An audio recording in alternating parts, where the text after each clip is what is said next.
Today we're going to talk about health, wealth, and relationship. Tisa and Grant. I'm glad, first of all, everybody that tuned in last week, you're going to be in for a Yes. great surprise because Tisa has been bombarding me with this subject. She is really animated about it. We're going to talk about mindset. And I'm just going to ask you a straight up question. Does mindset affect your life in a way that maybe you don't realize? Absolutely. So the reason why I really wanted to talk about mindset is we're trying to move people to action and to really change their behaviors, right? And so when you think about behavior change, so my psychology degree is talking now. When you talk about behavior change, it all starts with your mindset. Like, what do you think about the change you need to make? Where are you now? And how do you get to where you want to go? Mm-hmm. So when we talk about mindset, we have to set an intention. So that's for any behavior changes that you want. And we're going to talk about a lot of different changes that we want to make but basically, how do we get there? Yes. So Yes. starts with the mindset. What do you think about the change that you want to make? Well, here's a statistic.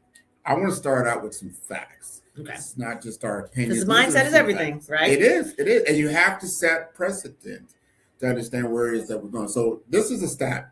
It came from Duke University, right? Okay. It says 95% of outcomes come from subconscious habits, not from conscious goals.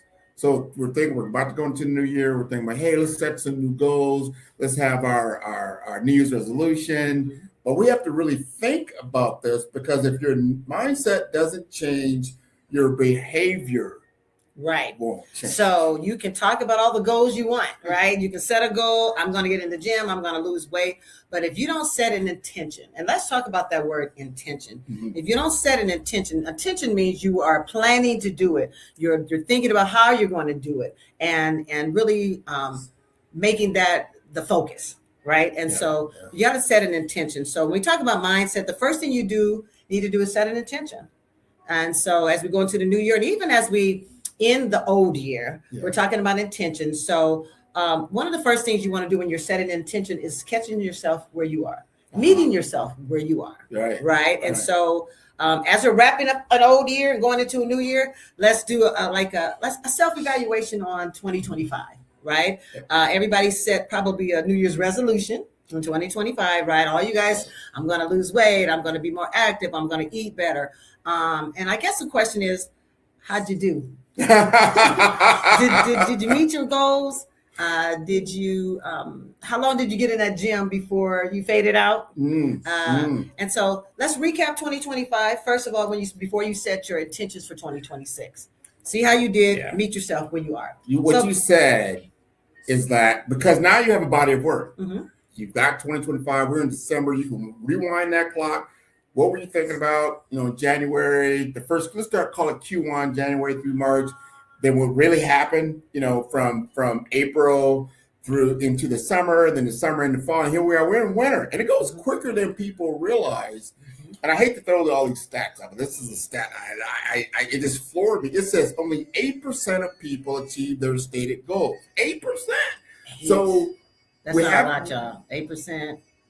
That's basically most of us fail. 8% is like saying a little bit of y'all reach your goal, right? Because we know if you go back to the first stat I said, if 95% of the things you're doing are just habitual, statistically, your subconscious mind, and you've been doing it for a decade or more, the smart money is going to be in the probability that you're going to go back to that same behavior at some point in time. You might have, like you said, you might have, hey, I'm going to the gym, I'll do this and do that. But you're only going to do that for like 10, 20 days. Nobody's looking. And then you slip back into that mode. Now, I have to look at my own track record. This year was a great year of change. It was a pivotal moment for me. I intentionally said I need to make a conscious decision to make a major change in my life. I'm an empty nester. Kids are gone, right? And I'm in a house by myself. And there's plenty of bedrooms, plenty of space, but it's just me. So it became self-evident to me that what do I want to do for the rest of my life? I already raised kids. The whole point of the house for me was raise kids, have a home, get them ready, get them through school, get them into adulthood, and then they're great. Also, you turn around, it's been 30 years, right? And then it's like, what do I want to do now? And I had to do some soul searching around that. And initially, I wasn't saying, hey, I'm going back to Omaha. First, I thought about, I'm going to do something. It wasn't always Omaha. But then it started to become clearer and clearer. But I did have that intention to make a pivotal change in my life in 2025. And I did so. So I'm part of that 8%er, right? I don't know if he set an intention. I think he made up his mind, and that's different. So making up your mind to do something and setting an intention at the beginning of the year, saying, this is what I want to do, this is how I want to change, and these are the steps I'm taking to get to it. Now, you're talking about, I think, more like seasonal changes. Like we all go through seasons, and I think because we're in our 60s, we're in the fourth quarter, as we were talked about in the past. I think people, you go through quarters. So your first quarter, it's about, when you're first going through high school and you're getting out of school, it's about your career. It's about yourself. It's about getting out your parents' house. It's about establishing yourself as an adult. That's your first phase of your life. That's your baby adulthood. Then you move into what for women would be the baby making phases, getting married, starting a family. And that's the second phase that some of us cut off like at 30. Yeah. So you got that 25 to 30 range. So, I mean, I was all into it, married 10 years, had my kids, same thing. My two boys, had them by 30. So that was a goal reached. But then you start moving into your 30s, and then it starts changing. Then it starts changing into more career goals, right? Yeah. Then it's about how much money can I make? What's the best job I can get? You relocate for jobs, you relocate for more money. So that kind of things will move you around and get you changing your priorities. And then you get kind of the 40s and 50s, and then you get to the fourth quarter. Third quarter is all about find out who you are. Yeah. And what I want to add to that is during these years, your 30s and 40s, find out your purpose. I think we waste a lot of time chasing that career goal, but really when it gets down to it and you get our age, it's really about quality of life. Quality of life. We got more years behind than forward. So I want, if I can go back and talk to my younger self, I would say, when you're young enough, find out what your passion and what your purpose is for this being on this earth. I think the quicker you find that out, the easier your adult life goes, right? Because we waste a lot of time chasing the wrong things, and then you'll be like, damn. Or you get it, or you get that money, or you get that job, and it's not fulfilling.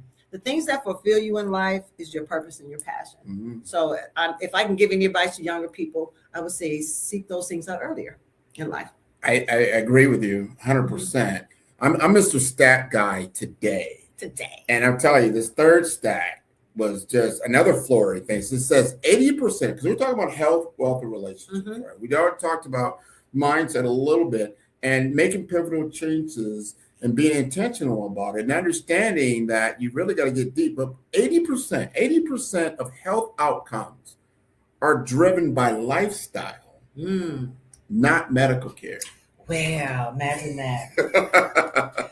And so it's all about the lifestyle, right? And when we talk about changes, it's usually about a lifestyle change. Yeah. Right. So everything is about how you live your life. When people are talking about making changes, it's really about how you're currently living your life. So when you're talking about that assessment, we're talking about looking back on 2025 before you move into 2026. Meet yourself where you are. Before you start setting those goals and setting those on intention, do that review, do that self-assessment, and really say, where am I at health, wealth, and relationship wise, right? Yes, so you start with the health. Yes. Where am I at with my health? Are you healthy? What does that mean? Are you on medication? Are you taking medication for any conditions? So do you have high blood pressure? Are you pre-diabetic? Are you diabetic? Are you hypertensive? Are you stroke? Do you have strokes in your family? Are you have a bad heart? Where are you health-wise? So take and make honest notes. Yes, I'm hypertensive. Well, last time I went to the doctor, they told me I was pre-diabetic. Last time I went to the doctor, and I don't want people to not go to the doctor, because that's the only reason and way we find out exactly our status in terms of our health, right? So don't be scared to get these statistics on your health, because you need to know where you are. You need to meet yourself where you are. Because if you start putting up goals that your body can't even handle, you're setting yourself up to fail again. So people start out real strong going to the gym, but if you never went to the gym, don't make a goal to go to the gym every day, because that's not even in your nature. Obviously, if you haven't been going to the gym every day, that is a hard behavior to start. right? And Yep. people, that's why people fail, because most people's like, what's the number one goal that everybody makes every year? I'm losing weight. I'm losing weight. I'm gonna lose 20 pounds. I'm gonna lose 40 pounds. And I think where people fail is they set a goal instead of an intention, right? Because when you set intentions, you think about how can I get there. When you set a goal, you just kind of throw the ball out there and you run towards it. You may or may not make it, but when you set an intention is moment to moment. Yeah. It's day to day, and it's small baby steps towards your goal. And so I want to encourage people to set an intention, not a resolution. Yes. Set an intention for the new year, and then make baby steps towards that goal. 100%. And do your research around it too. What is that intention about? Understand what you're getting yourself into. What's going to be the time commitment? If there's a time commitment, is there a monetary commitment? Make sure there's a monetary commitment to it. And then say, you know what? I'm going to do this. I have set aside a budget for this. I've set aside the time to do this. And I want to see what the results will be. And I bring this up because I want to do Tai Chi. We're going to do Tai Chi. We're going to do Tai Chi. I brought it up. She went, oh, she just chimed right in. And because, you know what, at our age, to your point, like, you know, working out, running, certain things really don't fit the mode that you're in. Well, let's just keep it real. At 62, joints are factors? Yeah. It's knees, hips, arm, everything. It don't work the way it did. It don't work the way it used to. And I want y'all to know, if you ain't there, you're going to be there. And that's just natural progression of our bodies. Yeah. Our bodies get older, you know, joint pains become more common. Sure. It's funny kind of how your conversations change as you get older. You start talking about what's ailing you and what you use and what that kind of thing. Yeah. But y'all get there when you get in your 60s and you retire like I am. And so those conversations change. But as much as you can set an intention and, like you said, do your homework, but meet yourself where you are. I think people are just so unrealistic about, first of all, your current condition. So if you are, make that checklist of those things that you are, and first address those things. Because I think if you just ignore where you are, ignore those things that are currently going on with you, it's going to be hard to set a new goal. It's going to be hard to move towards a new goal because you're this way for a reason. Yeah. So that means some habits got to change. And so baby steps. Oh, we're changing some habits. I want to hit you straight. This is, no, our conversation, we started this out and said, we're not going to pull any punches. We want you to be able to tune into this show to get what I call real talk. No, what's real talk here? What are you talking about, Grant? What are you talking about? I want you to know this. 90%, I'm the stat guy today, right?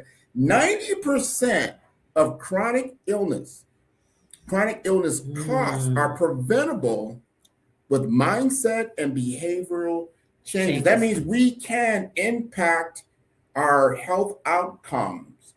If we are intentional about it, we need to understand it. You got to look at your sugar. How much sugar are you putting in your diet? Are you measuring it? Are you really, how much salt are you truly putting in your body?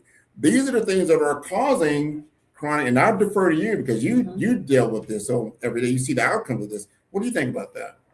In terms of you are what you eat? You are what you eat. I think that's the most simplest statement in terms of what do you put in your body. And there should be a stat on like what moves the needle. Is it nutrition? Because I know for a fact it's really what you eat moves the needle more towards a better health outcome than what you do, like going to the gym and moving. I personally just walk, right? I'm an old athlete, but right now at 62, all I'm doing right now is walking. Yeah. I'm going to get into my Tai Chi and I'm going to get back into golfing and some other things that keeping me active. But the bottom line is, you know, you got to meet yourself where you are, set that intention, and then move forward with what you can do. Not only do you walk, you eat right. I eat right. I mean, you're intentional about it. Like you actually look at the label, like, is this fit within my scope of what I need to do? It's a good choice. You know, It's all about choices. Yeah. When it comes to eating, it is all about choices. Like you can choose this or you can choose that. You can get with this or you can get with that. You can get with this or you can get with that. And it's really about the choices, right? So I do a lot of things on our Pink Lotus page. It's just you can go hamburgers and fast foods, or you can go home and cook a nutritious meal, making sure you have some leafy greens involved. It's a choice. It's really a choice. And so as we kind of move forward with baby steps, some of those baby steps can just be looking at what you eat. Some of those baby steps can be portion control. Some of those baby steps can be making sure you have something green and colorful on your plate every time you fix a plate. Every time you go out to eat, is it all brown, which means everything's fried, right? And you looking at a plate, but you're looking at fried chicken, French fries, and fried something. If that whole plate is brown all the time, you're missing out on something. What you need is that vegetables. You need some leafy greens. Those are the things that balance your body. If you're just brown all the time, your body is probably telling you. Yep. Your body, excuse me, will give you all kind of indications if you're on the right path, right? So usually overweight people, I can tell you, I'm intentional about my food, but the biggest kick I get out is going to the grocery store and really solidifying my goal, my saying that you are what you eat. Yeah. So just be a store watcher one time. Go in there, just watch people look at their bodies, and then look in their cart. It's a direct correlation, people, right? So I go to the grocery store, I'm looking and I'm on the aisles, I'm getting my fruits and my vegetables, and I go in the middle, but start on the outside because those are the fruits and vegetables, the fresh things. So that's kind of a marketing thing. Don't go straight toward the frozen foods, which are in the middle. Start on those aisles, those outer aisles first, and move inward. That's intentional. So start there. But I just want people to just be really transparent about where you are, how you shop. It starts with, so that intentionality also starts with what you buy at the store. So if you're going to eat better, you have to shop better. Right. So you got to kind of get out of that habit of buying the same thing. And I'm guilty too. Like I go to the store and you just get in the habit of buying the same thing. Sure. You go get that chicken, you go get that beef, you go get that. So intentionality is, if those things are not serving you well, let's start thinking of somewhere different, how to fix it, maybe how to prepare it, maybe not fry it, but also maybe just something else. So think about food prep ahead of time. Before you go to the store, instead of getting in that same mode and going down the same aisles, getting that same stuff, think about it beforehand. Let's try this recipe, or let's try a no meat Monday. That means don't go get no meat. No meat Monday. So if you're in the house and you ain't got no meat in the house, you can't fix no meat. What are you going to eat? And hopefully make a better nutritional choice. I remember even years ago, I knew this, that it's around enzymes. Talking about health, right? There's health and there's health care. Remember, hospitals are about health care. They're trying to fix you, but health is about taking care of yourself every day. Hospitals are not in the business of making you healthy, more or less. And it's not really even health care. No. We should call it something else. Health crisis management. Health repair. Health repair, right? Because they're not giving you care. No, right? No, they're patching you up. They're fixing you to get you back on the road. Writing you a prescription. But you have to be intentional, to your point, and think about what it is that you really are doing to create. You could be creating these problems. We know this, and these are facts, right? So enzymes are what actually help the body to be healthier all the way around, especially around your immune system. Enzymes come from living things. So the quicker, or if you grew, let's say you used to have gardens back in the day, anything that grows fresh and you consume it into your body has a lot of enzyme to it. The more preparation it goes through, the less enzymes or less healthy really outcome that will be. So to your point, when you see something brown, that means it's dead. It's dead. It's not, you killed it, but it has no nutritional value. That is the key, right? So you're not that's why sometimes you eat and you're tired.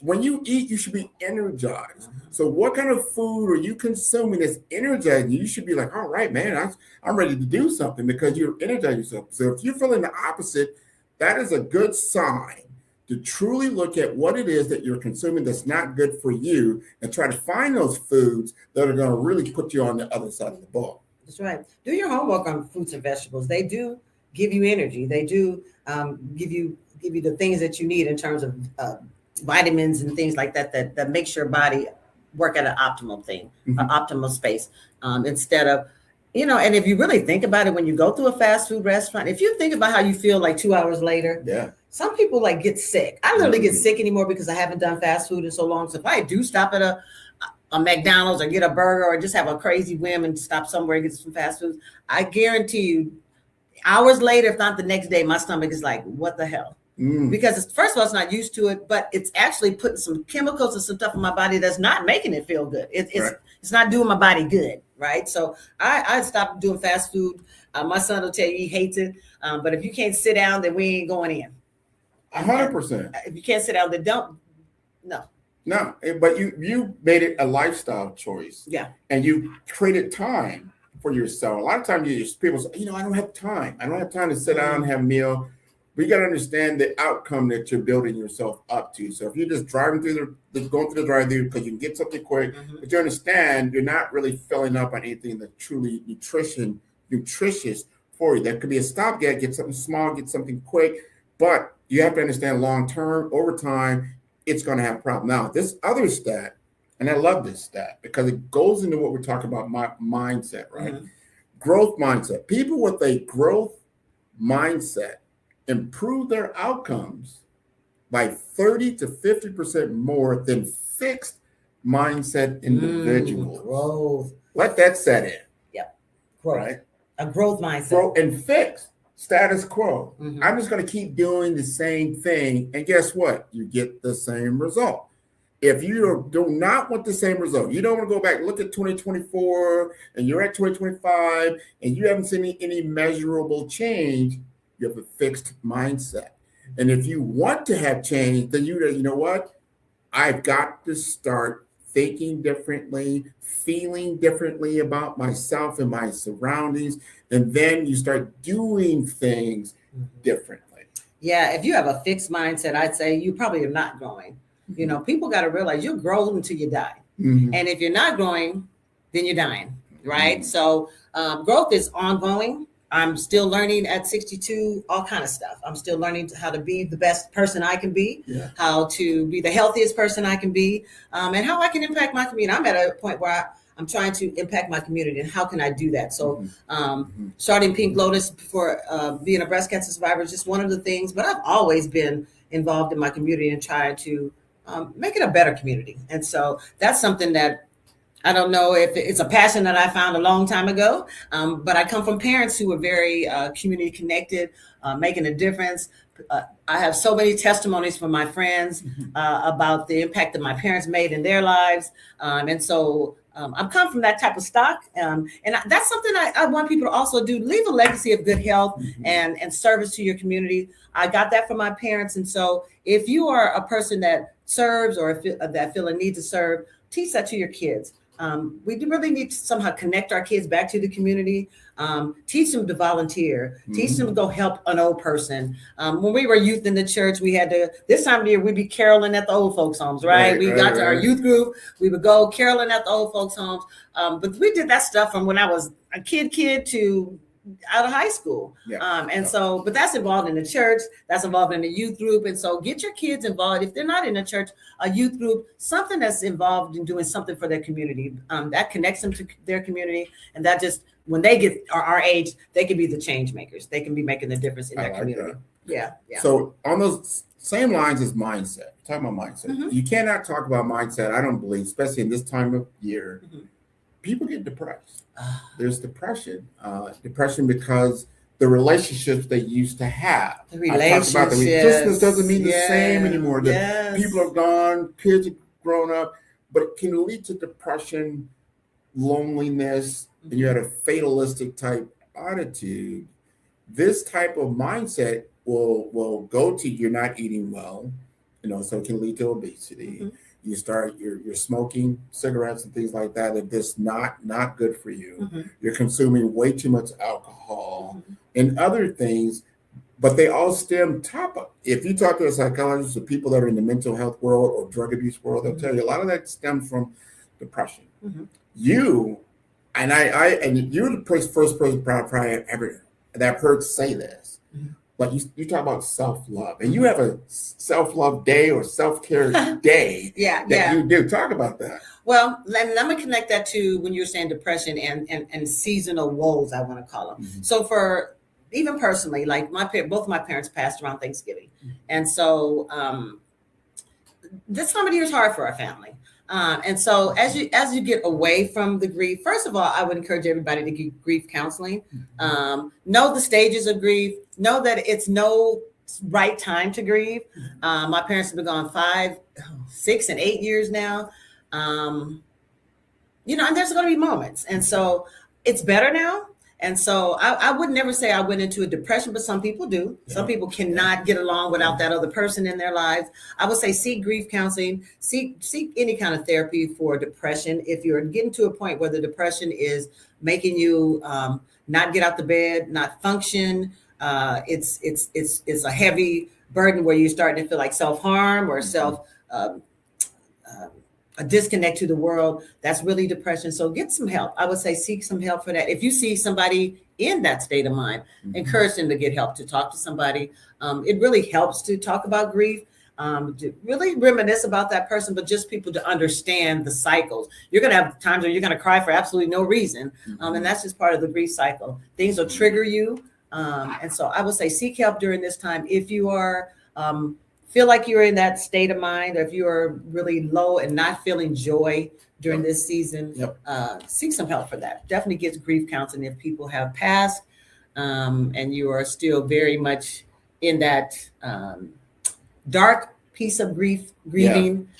Seek help for that. 100%. I also want to encourage the audience to go to the Pink Lotus Project Nebraska's website. There are resources there from a lot of different community organizations that can help. I want to encourage people to do that, because our goal is to really educate and to have real conversations around things. We see these things, and what I don't want us to do is become complacent around it. I'm already in the season. You've already know someone that's passed. I know someone passed. I don't know all the reasons and things, but we're in that state of mind. I want everybody to be as healthy as possible. And we know that when it comes to health, when it comes to wealth, when it comes to relationships, these are things that make you want to get up in the morning. You want to do things that are positive in nature. And you should be at our point starting to give back. Like, you know what? Well, we always talk about this. These are things we used to do in the 80s. This is stuff we did in the 90s, but it's different now. But some things are the same. But you can learn from these things. And as you get down that road around healthcare, when you can't change all that. You get 2-3 decades of a certain lifestyle. Wow. But you can start doing things day by day if you take. I know one thing I'm telling. She didn't go into it, but I'm telling. She does this every week. She has a self-care day. She takes care of Tisha. Well, yes, we do. And me and my girlfriend, Tony Antoinette White, from high school, and it's also in my support group, we do a self-care Sunday or Saturday, and depending on what it is. You have to, especially if you are a leader of an organization, you're CEO or founder like I am, or if you just do a lot of service and volunteering, you're pouring out to people. You're giving, and it's real important to balance that with pouring back into yourself, taking care of yourself, filling back up, because those of us who pour out sometimes don't feel back up, and that can get us in a state of mind. So we need to fill back up so we can continue to pour out. So that's what we do. So we're going to conclude our show for today. I want to encourage everyone to continue watching our show. Come back week after week. If you have comments, you have anything you want to share with us, please put it in our comments in our YouTube or LinkedIn or Facebook, or send us an email. Send us an email as well and talk to us. Yeah. How would you like to conclude? So I want to always leave a takeaway, right? And so as we talk about mindsets, just instead of setting a goal, let's just set intentions, right? We're going to go back to that word intention. Start making small intentions towards better. And just let's not look for best. Let's make everyday small intentions towards better, whether that be walking farther from the parking lot. We want to give you just some tangible things. So when you're talking about moving more, let's just make it baby steps. Take the stairs instead of the elevator. Park in the back of the parking lot with your keys handy, just in case somebody's up on you. Doing Tai Chi, doing yoga, doing those things that'll be good for your body, that'll give you energy. Tai Chi is about balance, and as you guys know, if you have parents, and if they've lived to a ripe old age, balance is a big deal when you get our age. And I didn't never realize it, and I'm still trying to figure out what happens to our balance as we get older, but you lose it. And so